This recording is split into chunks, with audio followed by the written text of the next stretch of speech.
हरे कृष्णा, ओम नमः शिवाय। आप सभी को भगवान विष्णु की कृपा सदैव परिवारजनों पर बने रहे। कार्तिक मास महात्म की 7वें अध्याय कथा। नारद जी कहते हैं, हे राजन, कार्तिक मास में जो भक्त व्रत करते हैं, करने वाले को नियम से संक्षेप में मैं बताता हूँ, उसे आप ध्यान पूर्वक सुनिए।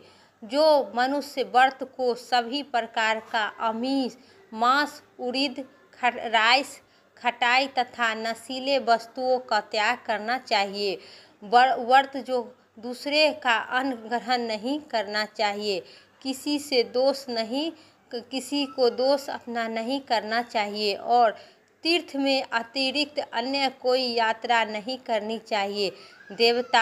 देवताओं, वेद, ब्रह्मा, गाय, व्रत, नारी, राजा तथा गुरुजनों को निंदा भी नहीं करनी चाहिए।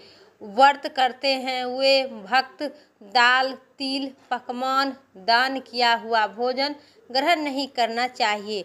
किसी को चुगली या निंदा भी नहीं करनी चाहिए। किसी भी जीव का मांस छूना भी नहीं चाहिए। पान, कसेली, चूना, नींबू, मसूर का दाल और बासी तथा झूठे अन्न का प्रयोग भी नहीं करनी चाहिए।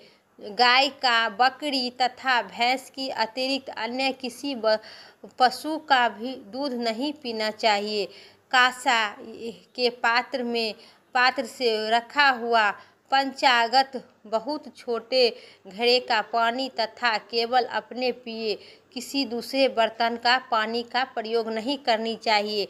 कार्तिक माह का व्रत करने वाले मनुष्य को सदैव ब्रह्मचारिणी का पालन करनी चाहिए और उसी धरती पर सोना चाहिए और उसी दिन चौथे पहर में केवल एक बार पत्तल पर भोजन करनी चाहिए। व्रत कार्तिक मास के केवल नरक चतुर्दशी, जिसे छोटी दिवाली भी कहते हैं, उसी दिन शरीर में तेल लगाना चाहिए। कार्तिक मास में भक्त को व्रत करने वाले मनुष्य को सिघाड़ी, प्याज, मिट्टा, गाजर, मूली, काशी फल, लौकी, तरबूज, इन वस्तुओं का प्रयोग बिल्कुल नहीं करनी चाहिए, नहीं छूनी चाहिए। राजमा, चांडला, पापी, मेक्ष, तिलित, व्रतहीन, ब्रह्मद्रोही और नरसिक की बातचीत नहीं करनी चाहिए। भगवान विष्णु को प्रसन्न करने के लिए अपनी शक्ति का अनुसार चंद्रयान इत्यादि का व्रत करना चाहिए। उपयुक्त नियम का पालन करने चाहिए। जो भक्त कार्तिक मास स्नान करते हैं, उन्हें यही सब नियम करेंगे तो अति उत्तम वैकुंठ की प्राप्ति होगी। व्रत को प्रतिपदा तिथि को कुम्हार का, द्वितीय में कटहल का और तृतीय को तरुणी स्त्री, चतुर्थी को मूली, पंचमी को बेल, षष्ठी को तरबूज और सप्तमी को अमला, अष्टमी को नारियल, नवमी को मूली और दसवीं की लौकी, एकादशी को पलवल, द्वादशी को बैर और त्रयोदशी को मीठा, चतुर्दशी को गाजर और तथा पूर्णिमा को साग का प्रयोग भी नहीं करना चाहिए। रविवार को अमला का प्रयोग नहीं करनी चाहिए। कार्तिक मास के व्रत करने वाले भक्त को इन सभी चीज़ से वर्जित करना चाहिए और ब्रह्मचारिणी का पालन करना चाहिए। यह विधि माघ मास के व्रत के लिए भी है।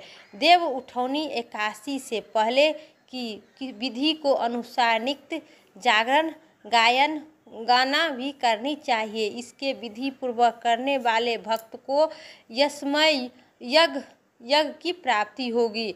यमदूत ऐसे भाग जाते हैं जैसे सिंह की गजानन हाथी भाग जाते हैं। कार्तिक मास का व्रत सभी व्रतों से सर्वश्रेष्ठ है। इसके अतिरिक्त जितने भी व्रत, यज्ञ व हजारों संख्या में किए जाने वाले भी इनकी तुलना नहीं कर सकते हैं, क्योंकि यज्ञ करने वाले भक्त को सीधा वैकुंठ की प्राप्ति होती है। इसी प्रकार राजा की रक्षा करने के लिए अंगद करते थे। इसी प्रकार कार्तिक मास का व्रत करने वाले की रक्षा भगवान करते हैं। आज्ञा का इंद्रियों देवता करते हैं। व्रत के मनुष्य जहीं कहीं भी रहते हैं वहीं पर उनका पूजा होती है।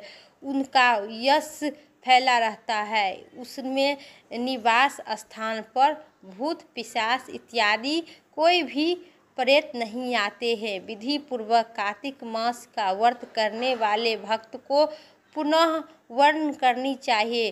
ब्रह्मा जी असमर्थ है। यह व्रत सभी पापों को नष्ट करने वाले, पुत्र पौत्र प्रदान करने वाले, धन धनय की वृद्धि देने वाले कार्तिक मास व्रत को स्नान करने से होती है। यह कोनो व्रत करने से इतना फल नहीं मिलती है।